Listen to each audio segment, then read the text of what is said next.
एक बार की बात है, एक शिष्य अपने गुरु का बहुत आदर सम्मान किया करता था। गुरु भी अपने इस शिष्य से बहुत स्नेह करते थे, लेकिन वह शिष्य अपने अध्ययन के प्रति आलसी और स्वभाव से दीर्घसूत्री था। सदा स्वाध्याय से दूर भागने की कोशिश करता तथा आज के काम को कल के लिए छोड़ दिया करता था। अब गुरुजी कुछ चिंतित रहने लगे कि कहीं उनका यह शिष्य अपने जीवन संग्राम में पराजित न हो जाए। आलस्य में व्यक्ति को अकर्मण्य बनाने की पूरी सामर्थ्य होती है।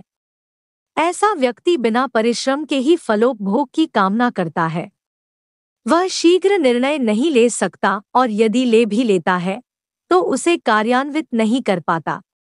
यहाँ तक कि वह अपने पर्यावरण के प्रति भी सजग नहीं रहता है और न भाग्य द्वारा प्रदत्त सुअवसरों का लाभ उठाने की कला में ही प्रवीण हो पाता है।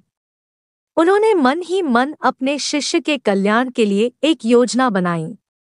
एक दिन एक काले पत्थर का एक टुकड़ा उसके हाथ में देते हुए गुरुजी ने कहा, मैं तुम्हें यह जादुई पत्थर का टुकड़ा 2 दिन के लिए देकर कहीं दूसरे गांव जा रहा हूँ। जिस भी लोहे की वस्तु को तुम इससे स्पर्श करोगे वह स्वर्ण में परिवर्तित हो जाएगी। पर याद रहे कि दूसरे दिन सूर्यास्त के पश्चात मैं इसे तुमसे वापस ले लूंगा। शिष्य इस सुअवसर को पाकर बहुत प्रसन्न हुआ, लेकिन आलसी होने के कारण उसने अपना पहला दिन यह कल्पना करते करते बिता दिया कि जब उसके पास बहुत सारा स्वर्ण होगा तब वह कितना प्रसन्न, सुखी, समृद्ध और संतुष्ट रहेगा। इतने नौकर चाकर होंगे कि उसे पानी पीने के लिए भी नहीं उठाना पड़ेगा। फिर दूसरे दिन जब वह प्रातःकाल जागा, उसे अच्छी तरह से स्मरण था कि आज स्वर्ण पाने का दूसरा और अंतिम दिन है। उसने मन में पक्का विचार किया कि आज वह गुरुजी द्वारा दिए गए काले पत्थर का लाभ जरूर उठाएगा। उसने निश्चय किया कि वो बाजार से लोहे के बड़े बड़े सामान खरीद कर लाएगा और उन्हें स्वर्ण में परिवर्तित कर देगा। दिन बीतता गया, पर वह इसी सोच में बैठा रहा कि अभी तो बहुत समय है, कभी भी बाजार जाकर सामान लेता आएगा। उसने सोचा कि अब तो दोपहर का भोजन करने के पश्चात ही सामान लेने निकलूंगा, परंतु भोजन करने के बाद उसे विश्राम करने की आदत थी और उसने बजाय उठ के मेहनत करने के थोड़ी देर आराम करना उचित समझा।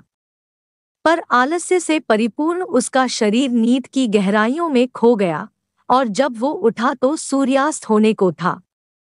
अब वह जल्दी जल्दी बाजार की तरफ भागने लगा, पर रास्ते में ही उसे गुरुजी मिल गए। उनको देखते ही वह उनके चरणों पर गिरकर उस जादुई पत्थर को एक दिन और अपने पास रखने के लिए याचना करने लगा, लेकिन गुरुजी नहीं माने और उस शिष्य का धनी होने का सपना चूर चूर हो गया।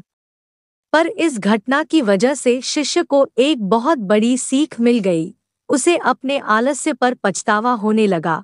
वह समझ गया कि आलस्य उसके जीवन के लिए अभिशाप है और उसने प्रण किया कि अब वो कभी भी काम से जी नहीं चुराएगा और एक कर्मठ, सजग और सक्रिय व्यक्ति बनकर दिखाएगा। कहानी की शिक्षा। दोस्तों, जीवन में हर किसी को एक से बढ़कर एक अवसर मिलते हैं, पर कई लोग इन्हें बस अपने आलस्य के कारण गंवा देते हैं। इसलिए मैं यही कहना चाहता हूँ कि यदि आप सफल, सुखी, भाग्यशाली, धनी अथवा महान बनना चाहते हैं तो आलस्य और दीर्घसूत्रता को त्याग कर अपने अंदर विवेक, कष्टसाध्य श्रम और सतत जागरूकता जैसे गुणों को विकसित कीजिए। और जब कभी आपके मन में किसी आवश्यक काम को टालने का विचार आए तो स्वयं से एक प्रश्न कीजिए, आज ही क्यों नहीं।